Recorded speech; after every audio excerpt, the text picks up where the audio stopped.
Hello, everyone. Good. It's still morning, so good morning to you all.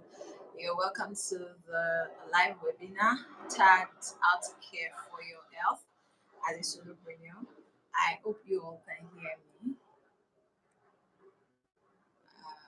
Yes, I'm really hoping you can hear me. While we wait for our guests to join in, yeah, good to have you here.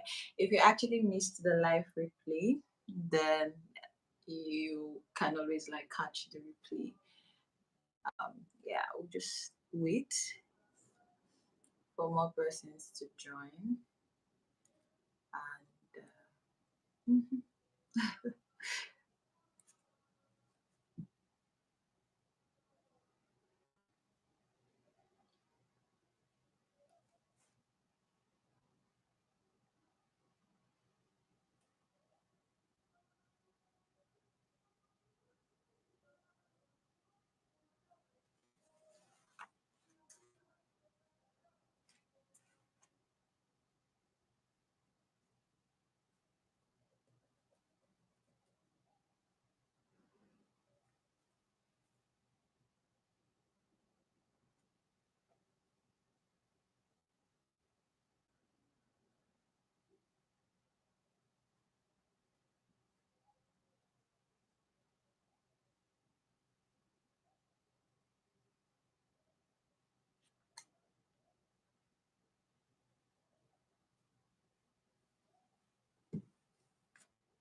Okay.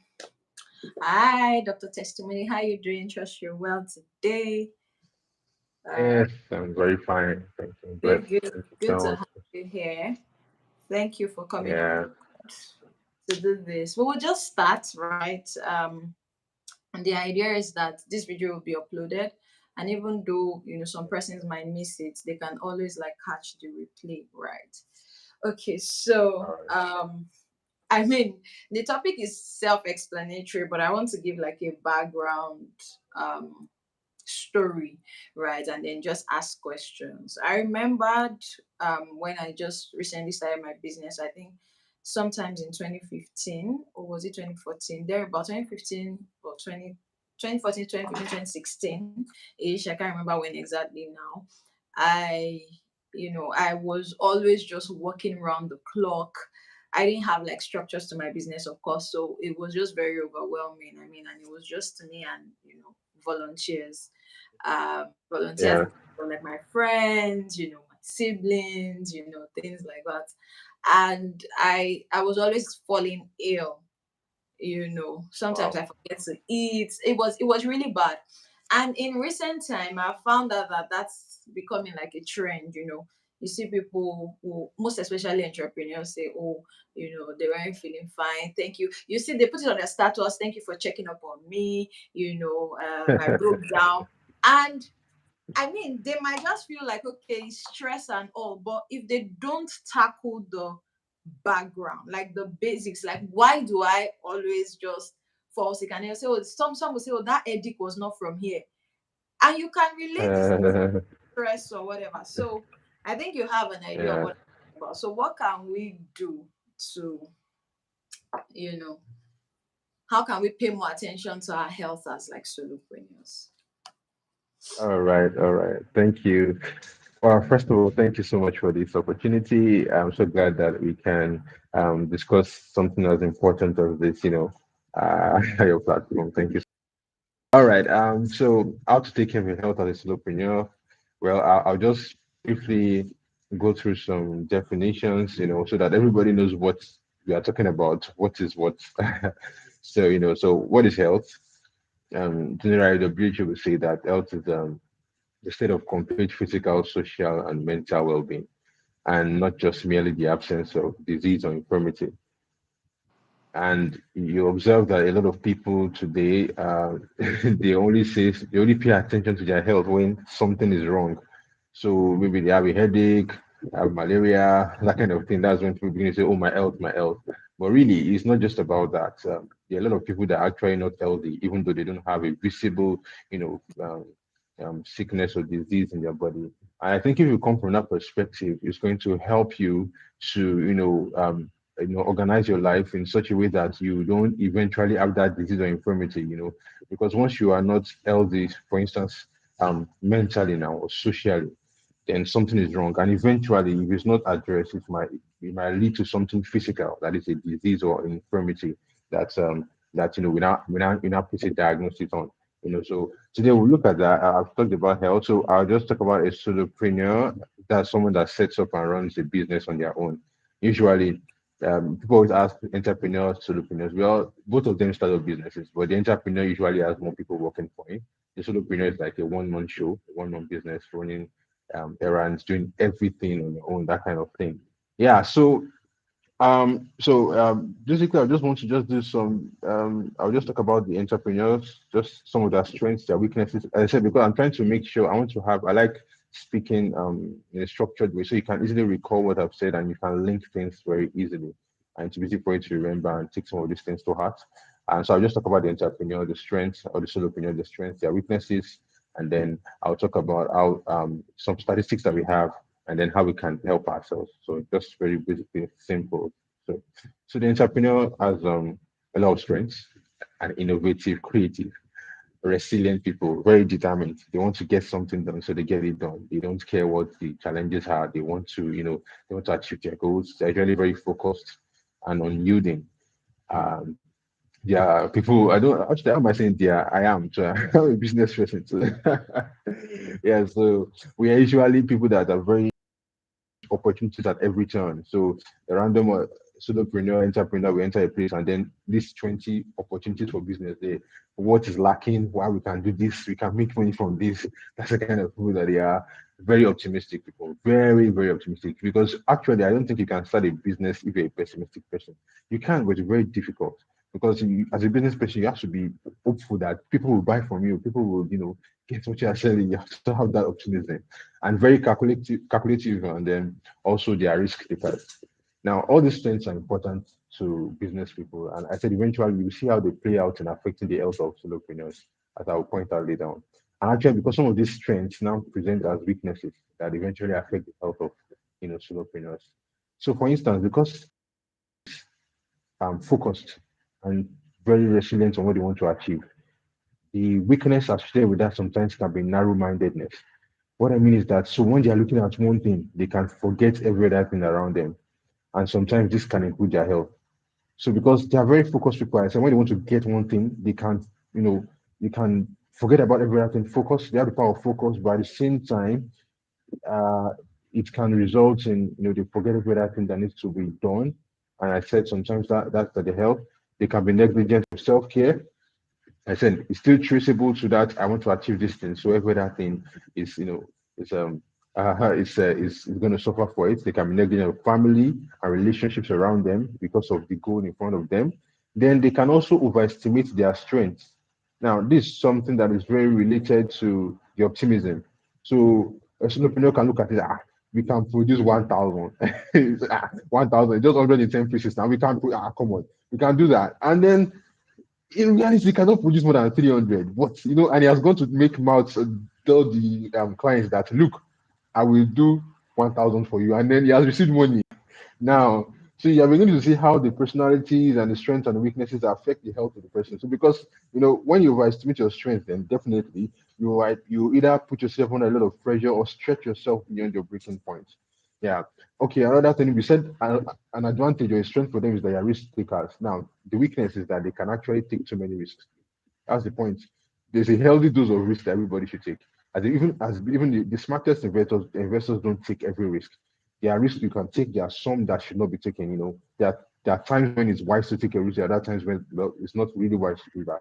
You know, and then they can also sacrifice too many things. And in the context of our discussion today, they're talking about the health. So, well, I will not sleep. I won't sleep for 3 days. I will not sleep. No worry, we'll go on now. We'll go on now. Should we not? No, just sleep now. So they are very quick to think about. We are very quick to think about what does it take. I want to achieve this. What do I have to sacrifice? No food for. I know it well. Just taking junk. Just Gary. Take someone or two. Just find something in the road. No problem. No problem. I'll go run now. I'll go run now. So that's one of the things. And then finally, there are a lot of things I said. I'm just trying to relate it, just basic, just to give us a general idea. They can also procrastinate on things that they did not consider important or beneficial to the business. So let's go for checkup. Money will come. Is money going to come out of this? Am I going to make what's done? I beg. I'll still go and drop money for the doctor in the hospital. I'll go and pay 30K, 40K, 100K for checkup. Checkup. No.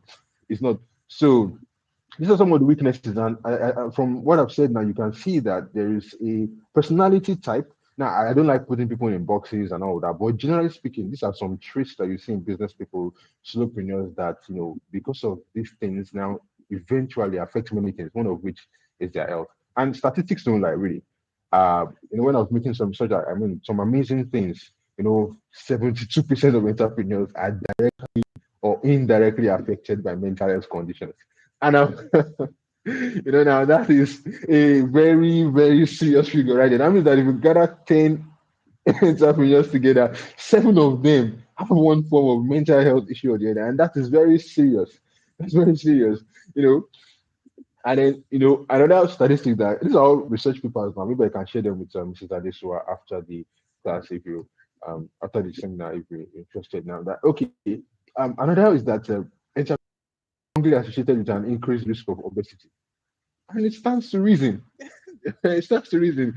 And if you talk to entrepreneurs, they tell you that I'm always standing on my feet all day, especially those jobs that deal with walking around and carrying stuff and all that. I'm always on my feet every day. Now, so and these are amazing statistics. And the leading cause of now among entrepreneurs, the leading cause of depression and anxiety are financial problems as leading cause. And look at how everything is intertwined. That depression and anxiety are also associated with relationship problems.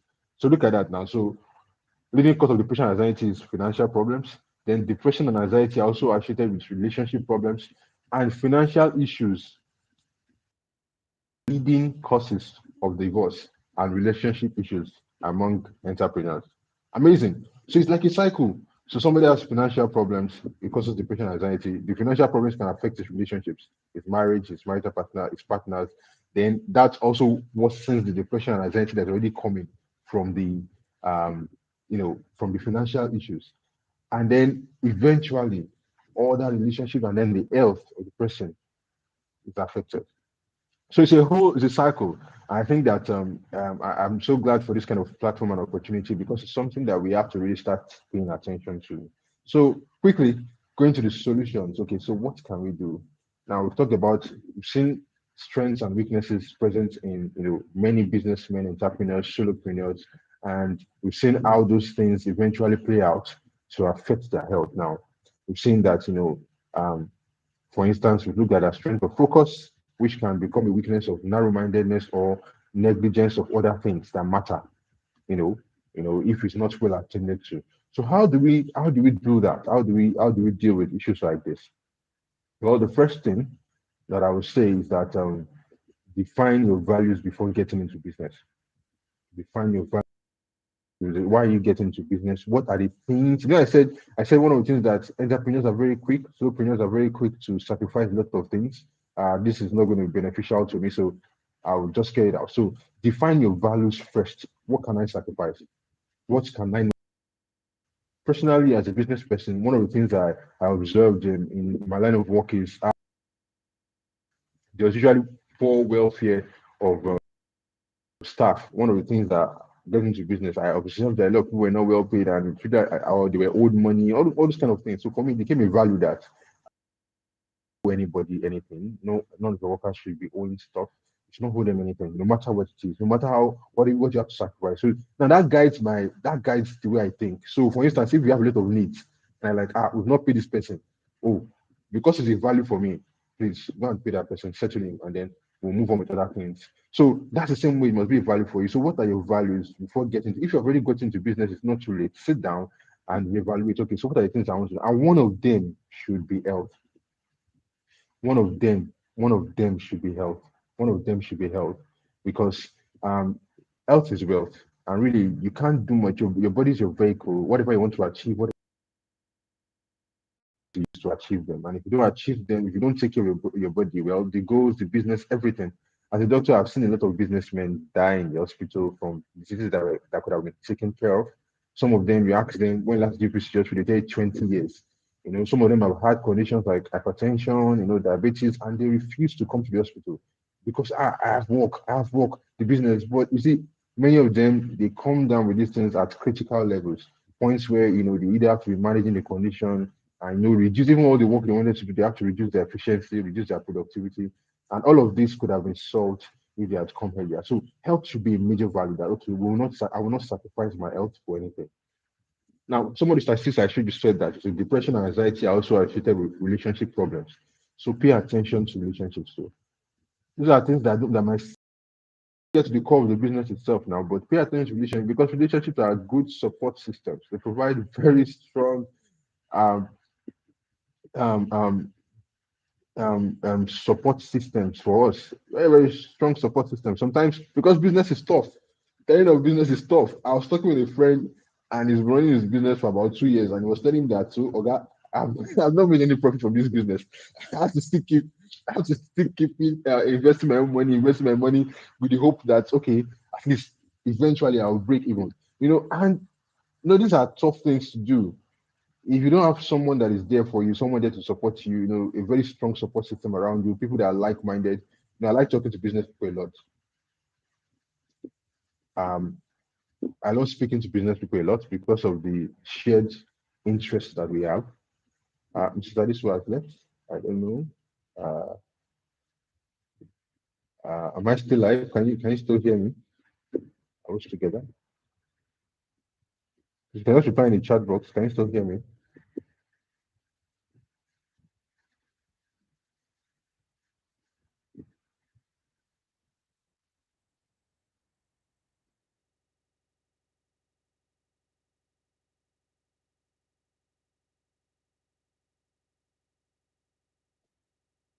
Okay. All right. Awesome. Thank you. All right. Thank you. Yeah, okay, all right, great, awesome. Thank you guys for your feedback. So as I was saying that one of the things I was talking about the fact that you have to have I love speaking with business people because many times you share similar challenges, you talk about the things you have, the things you don't have yet, the things you're struggling with, and they're usually very similar. Yeah, there might be differences based on the different niches you are working in, but